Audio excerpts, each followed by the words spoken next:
अस्सलाम वालेकुम स्टूडेंट। आज हम सीखेंगे ट्रिग्नोमेट्री के बारे में। ट्रिग्नोमेट्री जो है ब्रांच ऑफ मैथमेटिक्स हम कह सकते हैं। ये जो है मैथ्स की ब्रांच है और इसमें हम किस चीज़ की स्टडी करते हैं। देखो, ट्राइगोनोमेट्री, इसको अगर सिंपल करके पढ़ा जाए, ट्राई मीन होता है थ्री, गोनो मीन एंगल, और मेट्री का मतलब होता है मेजरमेंट, पैमाइश। तो हम थ्री एंगल्स की पैमाइश कर रहे हैं। तीन एंगल बनते हैं, कोने बनते हैं, जैसे हमने ये यहाँ पर बनाया है। ये जो कोना बनता है और ये दूसरा, इसमें एक कोना बनता है, एक तीसरा कोना बनता है। देखो, एंगल हम एक कोने को कहते हैं। एक लाइन के ऊपर अगर हम दूसरी लाइन यूं बना दें तो ये एक एंगल बन जाएगा। इसको हम थीटा से डिनोट कर रहे हैं, तो ये हमारे पास एंगल बन गया। इसमें तीन एंगल होते हैं।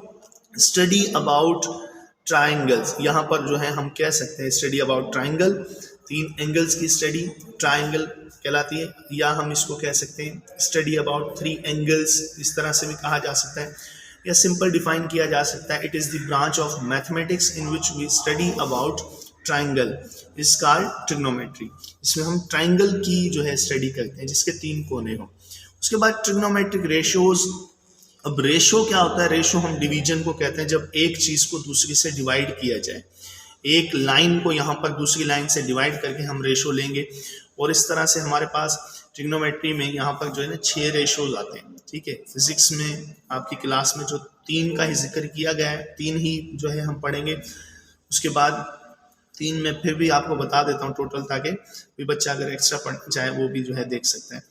अच्छा, इसके बाद हमारे पास सबसे पहले होता है साइन थीटा। ठीक है, साइन थीटा क्या है? परपेंडिकुलर अपॉन हाइपोटेनियस, ये जो है साइन थीटा है। अब परपेंडिकुलर क्या है? परपेंडिकुलर एक साइड का नाम है, हाइपोटेनियस एक साइड का नाम है, बेस जो है एक साइड का नाम है। इनको कैसे पढ़ेंगे? एक होता है जो हमारे पास राइट एंगल ट्राइंगल होता है, उसमें एक होता है 90 डिग्री का एंगल, यहाँ पर जो है दूसरे जो है 2 एंगल जो है छोटे होते हैं। अब यहाँ पर जो राइट एंगल के सामने वाली साइड होती है या सबसे लंबी साइड होती है, उसको हाइपोटेनियस कहते हैं। हाइपोटेनियस सबसे लंबी साइड है। अब उसके बाद राइट एंगल जो ट्राइंगल है, इसकी ये हमारे पास जो परपेंडिकुलर है, ऐसी साइड को कहते हैं जो इससे मिलकर 90 डिग्री का एंगल बना रही है, परपेंडिकुलर कहलाती है। या इसको जो है हम दूसरा नाम देते हैं एडजेसेंट साइड। अब ये हमारे पास जो है बेस कहलाती है, ये बुनियाद है इसकी ट्राइंगल की, इसको हम बेस कह रहे हैं, एक बेस है। अच्छा, अब हमारे पास जो साइन थीटा है, इसको आप याद कर सकते हो, परपेंडिकुलर अपॉन हाइपोटेनियस। इस लाइन को पहले इससे डिवाइड करके एक रेशो ले लेंगे, फिर इस लाइन को इससे डिवाइड करके एक रेशो ले लेंगे, मतलब बेस को डिवाइड करके एक रेशो ले लेंगे, फिर इनको आपस में हम डिवाइड करेंगे। इस तरह से जो है हम रेशो लेंगे। साइन थीटा बराबर होता है परपेंडिकुलर अपॉन हाइपोटेनियस के, या sine theta is equal to P upon H, ऐसे याद कर सकते हैं। उसके बाद दूसरा कॉस थीटा, पहले हमने इस लाइन को इससे डिवाइड किया, अब इस लाइन को इससे डिवाइड करेंगे। Cos theta is equal to base upon hypotenuse, base ऊपर लिख दिया हमने और हाइपोटेनियस जो है वो नीचे लिख दिया। अब हमने क्या किया? बेस अपॉन हाइपोटेनियस, या cos is equal to B upon H.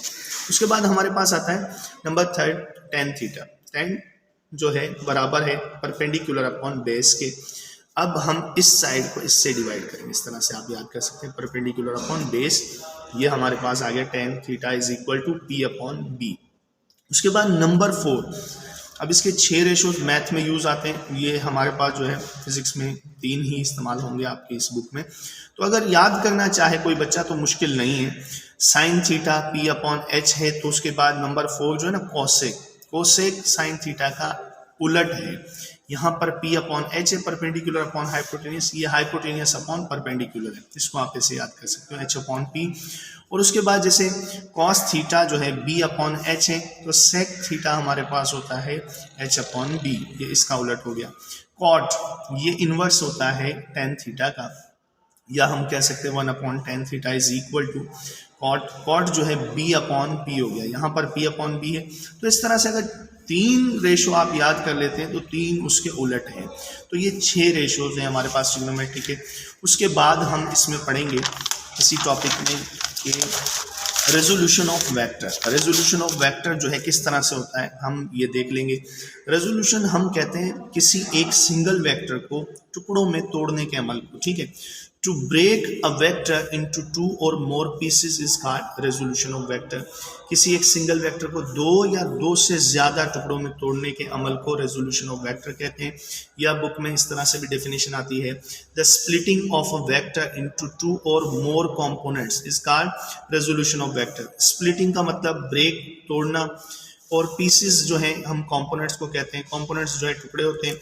अब हमारे पास एक आता है रेक्टेंगुलर कंपोनेंट, हमारे पास टर्म आता है इसमें रेक्टेंगुलर कंपोनेंट। जो रेक्टेंगल बना रहे हैं, जैसे अगर हम इसको कंप्लीट कर लें तो ये वाली साइड और ये वाली साइड जो है उस रेक्टेंगल के, ये रेक्टेंगल शेप होता है जिसकी दो साइड आपस में बराबर हो, दो आपस में बराबर हो। इसमें से अगर हम बीच से लाइन निकाल लें तो ये ट्रायंगल ही बन जाता है।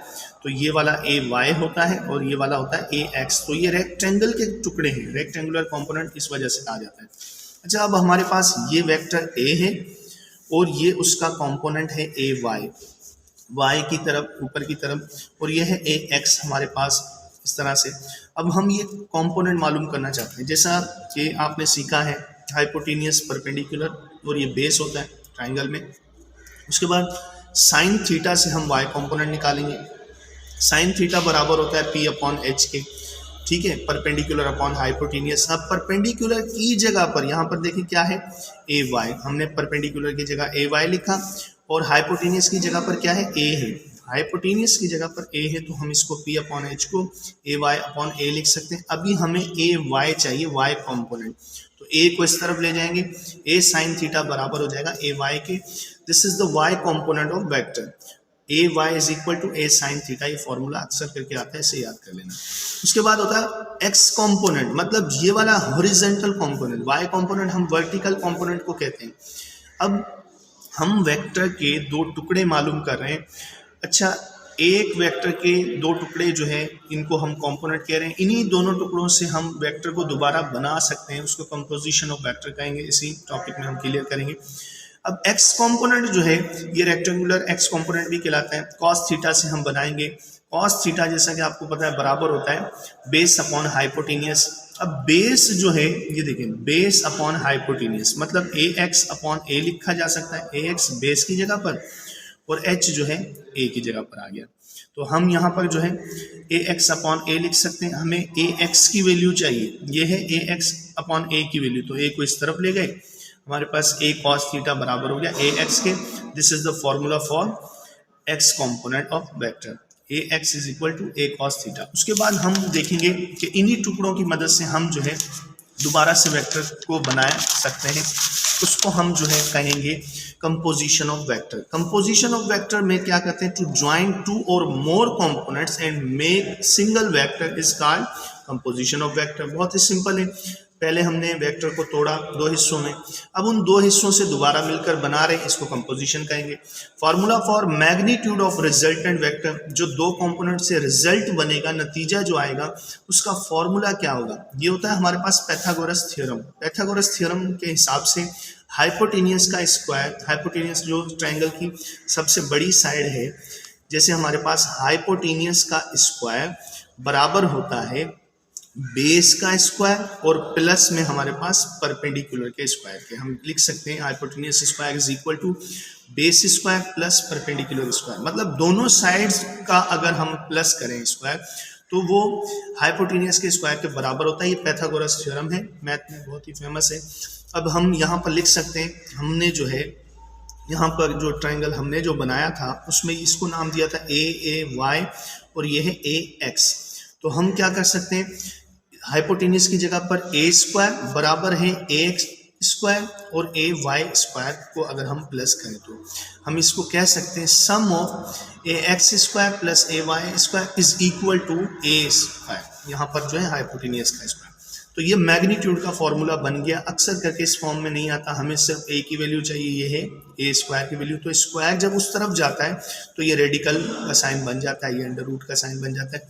तो दोनों वैल्यूज के ऊपर जो है ये अंडर रूट आ गया। A is equal to under root A X square plus A Y square. This formula for magnitude of resultant vector. जब कभी हमें मैग्नीट्यूड मालूम करना हो, साइज मालूम करना हो कि वो 40 है या 50 है, तो वेक्टर के कंपोनेंट से हम वेक्टर को मालूम कर सकते हैं। उसके बाद है फॉर्मूला फॉर एंगल।